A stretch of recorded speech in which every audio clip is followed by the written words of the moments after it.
anything. Right. Like, Yeah. But they went into this one with reach. They really balanced it out over the other ones. The other ones have you have some weapons in the earlier games that are really powerful. One hit kills, and some of the differences between some of the more powerful Covenant versus the weaker ones is not really too well distinguished. And here it is. I mean, the guys that come at you with the swords and everything are much tougher to take down than the guys that are just shooting at you behind a barrier. And then there's like guys that can fly up onto the top of buildings, and they do a really good job of ducking and rolling and moving around. The game is they really balanced it out really nicely, and I think it's also. I mean, I played some of the multiplayer, and I think it's balanced out really nice in the multiplayer too. They really took their time. Oh no, you're right. There is a big challenge to the game, man. I mean, okay. Let me just say that although I haven't played Halo, I mean it's easy to just get in this, and this is what I like about the game. You just jump right into it, and the emphasis is on combat. I mean, there's not a whole lot of sneaking around. There's not a whole lot of right. You can't even duck in the game. Like in Gears of War, they have a duck and cover system, and right. like I said, I just finished playing Mafia, and they had a duck and cover system there, and I was trying to do it here. It's like, no, they force you, like, nah, motherfucker, no, run into the middle of the game and fight and kill everybody. Do not hide behind anything, because even if you try to hide behind something, somebody's gonna throw a grenade at you and blow your ass up. You have to run to the game, and I like that. I like being Leroy Jenkins, Leroy Jenkins, and running out there in the middle of everything and just shooting everybody, and they force you to do that, and then I like that. There is a little bit of a stealthy mode to it, though, near the beginning of the end towards the game when Reach is, people don't know the way the storyline works is Reach is basically a doomed world. You sort of know this as you go in. Like, I'm not revealing anything because it's part of the Halo history. You're working your way through the city, dispatching guys, and it's sort of like a stealthy mode. But you're right that it's not like the kind of stealth where like you're becoming like a box or hiding in a barrel. I thought that was always ridiculous, in a game like Metal Gear Solid, where you have to pretty much be a walking box. Right. I mean, they ask you, like, this serious spy game where you play like a Snake Plissken type character, and there's one scene where they ask you to hide in a box that's the size of like a cereal box almost, and walk around, and you can almost see little feet coming from the box, and it's like, that's ridiculous, man. It's right. In a game like this, any kind of stealth that they have, it's not like that. You just have to like creep a little bit and then blam, take somebody out. And I like the fact that they force you to just go in and just fight most of the time. That's fun to me. I don't want to spend a game sneaking around a whole lot and whatnot. I want to go in, and this is a good stress reliever. You just want to go in and blow people up. But you are right, man. The enemies are really hard.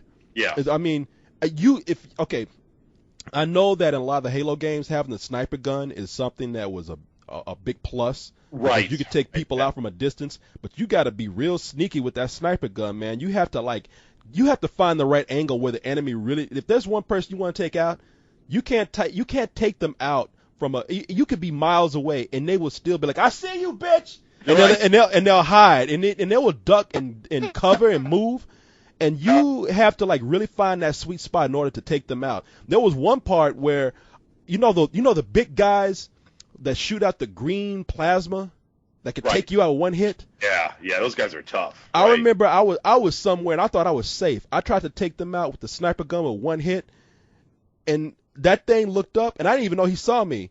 And he's like, wait a minute, this motherfucker just hit me. And he looked up, and the next thing I know, I didn't even know he was looking at me.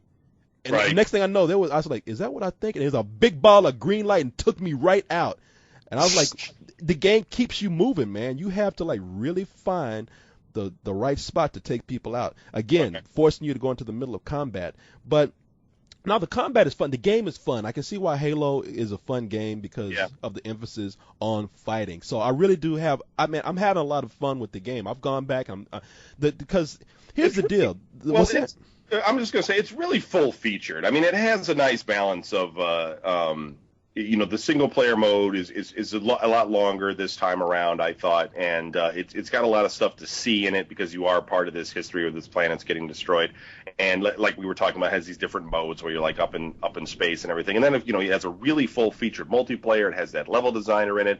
I mean, as far as a value is concerned, I think they really did a great job. Well, that's where your big.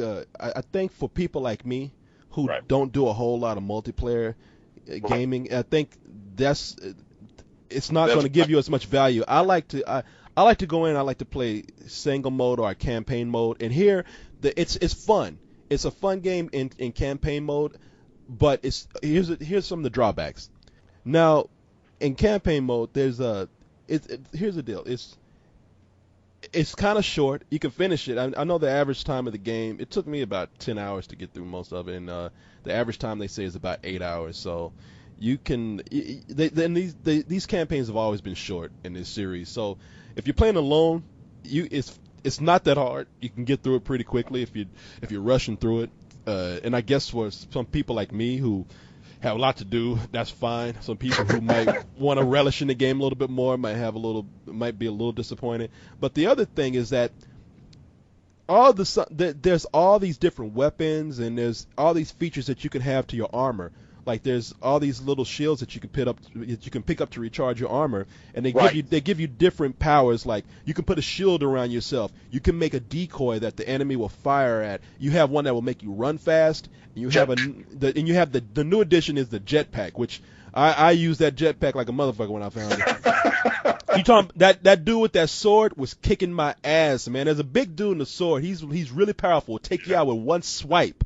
Right. And when I found that jetpack, whenever he come after me, I'd jump up in the air and be like, hey, you can't get me. And I would take his ass out. I would be kick him in the back of his head and everything. And so there's a lot of things in it, but really the jetpack and maybe one other thing is something that makes a difference. All the others really don't. All the weapons that you have, I mean, the enemies are so much smarter and harder now that the weapons really don't matter that much. I mean, even having the sniper gun doesn't matter. I mean, if you know how to use the weapons, you can use them to the same effect, just in different ways. So you gotta move. You gotta move around. I mean, yeah. You just stand and shoot and dispatch enemies like you can in some games.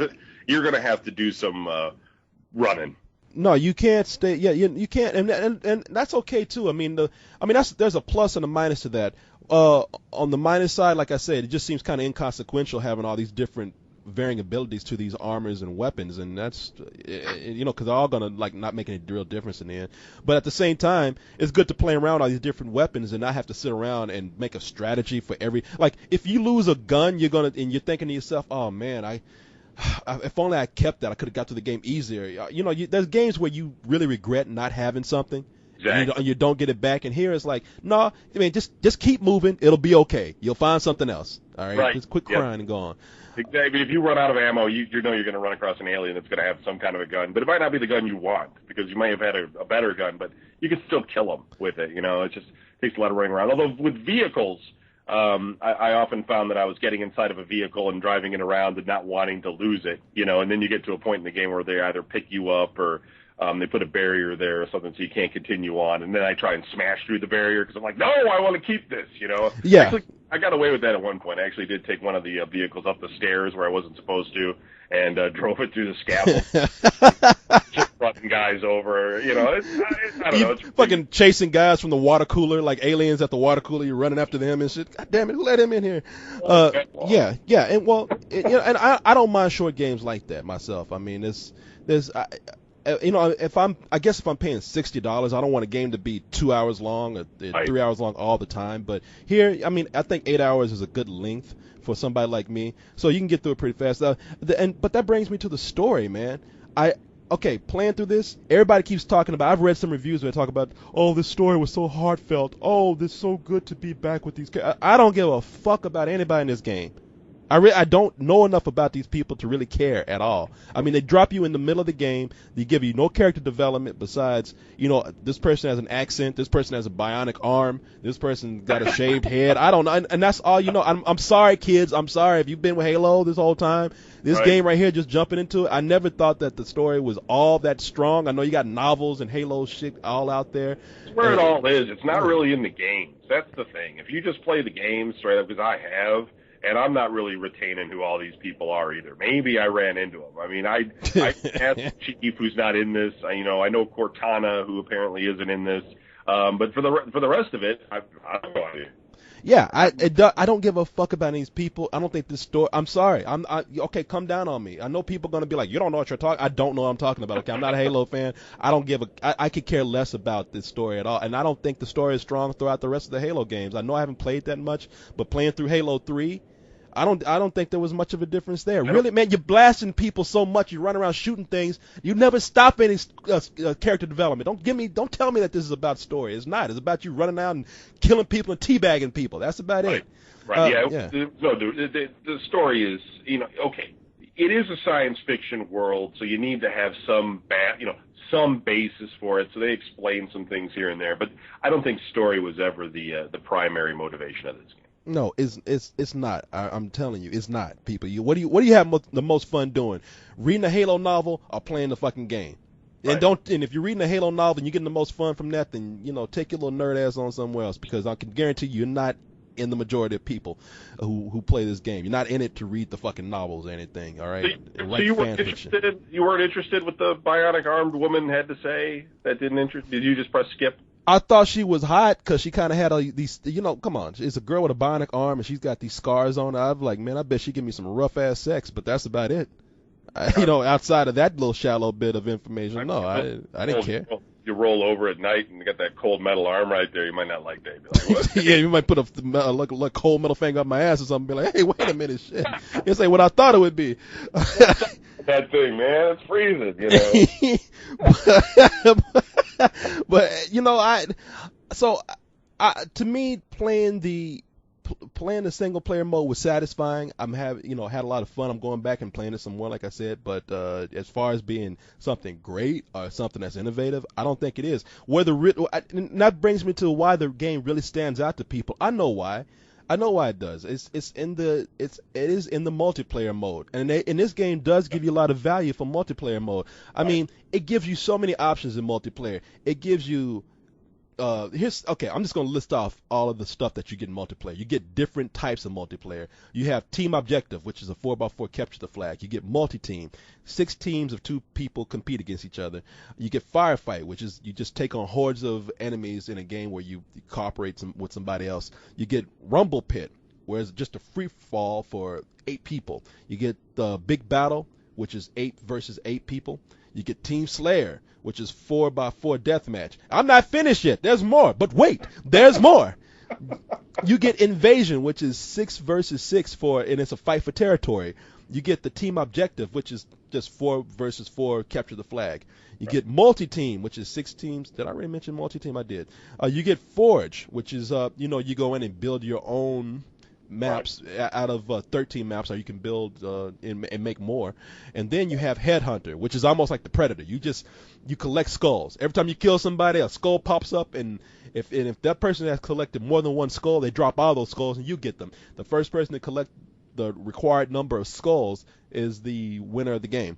So God damn, there's a lot of stuff there that you can do, and you can customize your guy. I mean, you earn points as you play, and you can purchase different type of armor and things like that to make yourself look like a different kind of BMX rider. Yeah, yeah. You might even get a BMX bike if you earn up enough points. It's like, to me, no, you know what, Kevin? And see, that's the thing. I'm not doing that. That ain't for me. I'm like, see that all that kind of stuff of collect. I'll be done with the game and moved on to something else by the time I collect enough points to get me a fucking cool, helmet or whatever. That's where I'm gonna, that's where I think, okay, this game is, it's gonna be around for a long time. Halo 2 was around, just up until recently when Microsoft pretty much was forced to cancel Xbox Live and make it so those two games, well, Halo 2 especially, doesn't go online anymore, so you can't play it. And people were, upset about that. And I think Halo Reach is going to be around for 10 years or more. Yeah. I think that it is going to be that game that young kids especially get into and play because, they don't have that game. They don't have that PC that they can play all the time. And this is a game that has, like, immense replay value if you're in that group that gets like one game a year or one game every holiday. Yeah. If in other words, Kevin's trying to say, if you're poor and you're the kid that got this for his birthday and his mother said, well, you better enjoy that shit because you ain't getting anything for another year because we can't afford it, then this is a great game for you because the multiplayer in this does offer a lot of value. I mean, I know I'm complaining about the campaign and solo mode, and I know I've never played Halo, and I've never been a multiplayer type person. But if you are a multiplayer type person, I understand why this game is good for you. I understand that this game is great, and it does. I mean, it even offer things in there. This is what and Halo gives you even more, man. They got like the theater mode where you can actually go in and like record your gameplay and edit it down and show people again. There's a thing in the game called teabagging, and I think it's kind of funny. People, I know I just learned about teabagging where if you duck, if you can see your character on screen, mostly it's from a first person point of view, but if for some reason you get a third person point of view, whenever you duck, you squat. And if you repeatedly squat, it looks like you're putting your nuts on somebody's head or your nuts on something.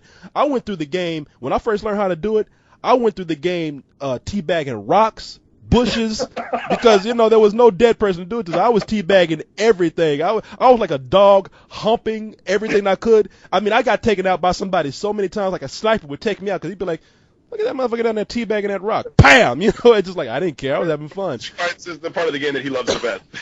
Yeah, I was teabagging everything. So I was teabagging other members. That chick with the bionic arm, I was teabagging her arm. I was teabagging everything. I was, and if I could record that, I would do it and watch it over and over again like it's my own personal, like, softcore teabagging video. I'm creating a new form of pornography, a new niche called teabagging in Halo. You can invite everybody over and stuff and set them down to watch your video. You running around in the game just teabagging. Just teabagging everything. I was teabagging dead aliens. I wish one of my own crew members would have died. I would have been teabagging them. I'm so sorry for your death. So, but it's fun doing that. And then I like that you can match your player up. I mean, they have matchmaking in here, which is a feature where you might not even, you might not even notice, but they will match you to somebody who is of your similar skill level. Right. So, and which is cool with me, because since I don't play a lot of multiplayer, it'd be nice to go in and play with people who are my skill level. I would like if they could like match me up with a bunch of black people, so I'm not called nigger by some 14-year-old white kid in Alabama, little white racist kid in Alabama. I don't really mind talking to people, but I don't have the people calling me racial slurs online or anything like that. But the kids, I don't want to talk to kids. I mean, I don't care if you're a kid, but I'm an adult. I don't want to talk to you if you're like 9 years old. I mean, I feel weird about it. I feel like, your parents shouldn't have you talking to me, and I'm going to say something that's going to be inappropriate to you or something. It's like, I wish I could just play with adults. No, you are always nervous that you're going to be playing with some kid and say something. Even if you don't even say anything sexual to that kid, the police or Dateline is going to come to the door and you're like, I'm just playing Halo. What the fuck? Yeah, right, yeah. It comes out, why did you say shitburger to that kid? I'm sorry, I got excited in the moment. Well, you're going to have to come with us. And meanwhile, the kid is sitting up there, like, teabagging me and saying, take that, you fucking nigger. And then, and I'm like, and I can't say anything to this kid. Well, I feel guilty, because I really want to get on a plane and fly to Alabama, beat the shit out this kid. Right. Yeah, I don't know. But the thing is, it's kids. I mean, I don't want to talk to kids. I want to talk to people my own age. I mean, you can't do it. It's the internet. It's too wide open and stuff. But I mean, I've played online games before, and people are like, you got people on your team, and you always get the kid that's like, I gotta go, it's dinner time, and you're like, really? We're in the middle of the game, man. You know? Maybe they should like start making a function, maybe for games like Halo and other multiplayers, like how they have like dating services, like over 50 dating. Then maybe they should have like over 50 multiplayer gaming. Our mature multiplayer gaming. Our black multiplayer gaming, something like that. So you can find a group where you feel secure and safe, where you're not going to be harassed by some little, because it's the 14-year-old kids who are fucking up everything. I know they're the ones who are probably the biggest money makers for these games, but goddamn. If it was black only, it would just be a bunch of white kids in there pretending that they were black. Yo, I beat Tyrone 563. I gotta go. My mom says dinner's ready. Yeah, it's just completely out of control. I mean, there's no real way to do it. It's like you can't. Until they figure out a way to have an ID system that can really determine who you are, it's never going to happen. That's why I don't want to play with these little kids. I mean, and if I am, then I just shut off the mic. I don't want to deal with it. Well, listen, I tell you something, man. I'll just go ahead and cut to my impressions of a game like this from a Halo, a Halo Virgin's perspective here. Sure. I see the value in the game. Now, for me, myself, playing the solo campaign and not playing a whole lot of multiplayer, I don't see Halo as being any big deal. And I'm not saying that it's not. I'm just saying for me personally, Halo has come out to be an average shooter. And it's fun. Halo is actually one of the better shooters because I can just get in and play and have a good time. But I don't see it being any different than anything else out there. But having said that, don't jump on me yet, people. Having said that, I see why the game is considered to be one of the greatest shooters of all time, or one of the greatest games of all time, because as you said, Kevin, this is a game that can last for years. I mean, look, it's like I say, if you haven't been into Halo up until this point, this is probably not going to turn you on to Halo. It's better than, say, the last couple, but, if you really like the first one, wasn't impressed with the later ones, this might make you come back to it. But if you never liked Halo, this isn't going to bring you over. Well, and even if I was somebody who played this for the first time and was curious about all the other games, this is something that I realized that with technology and over time that Bungie this is where they have really, they've gotten better with every game. And even though this is a prequel, I mean, this is going to probably be more impressive than any of the other Halo games that came before it. So it's not going to make me rush out and want to learn the story. It's not going to make me rush out and play the rest of the games. I mean, for me, this is going to be it. Yeah, right, exactly. But at the same, you're not going to be missing anything, but don't be surprised. If you're sitting on the outside, that you're going to keep hearing about this game. This game's going to go on. It's going to exist at least as long as the 360's out, which probably for years more to come. And it's just a really solid multiplayer experience. It's a lot of fun. It's got a low entry price for people to get in and play a game like this. And there's a lot of other games too out there like Modern Warfare 2 and everything that everybody's into. So now it has competition that it didn't have years ago. But I still think that there's a lot of diehard Halo people out there, and there's enough game modes in there that it's just going to keep anybody who's into it really satisfied. And they've continue to perfect the multiplayer mode to where even somebody who's new like me, who's not into multiplayer, they made it easier for me to get into. So this is, I recognize that this is a great game, and for all my complaints and everything, for anybody who's into Halo, anybody who's not into Halo but wants to get into multiplayer, I recommend this as a game to get. Don't be fooled by the commercials. If you've never played Halo, you're going to see those kick-ass commercials on TV and want to get it. You might be better testing off the waters by renting it, and if you continue to like it, then go out and buy it. You hit it right down the head, Kevin. So, Kevin, if you'll excuse me, I have some teabagging to do. I know I'm teabagging you right now on the computer. Just make sure you film it so we can all watch it. I know. Can you feel that? Huh?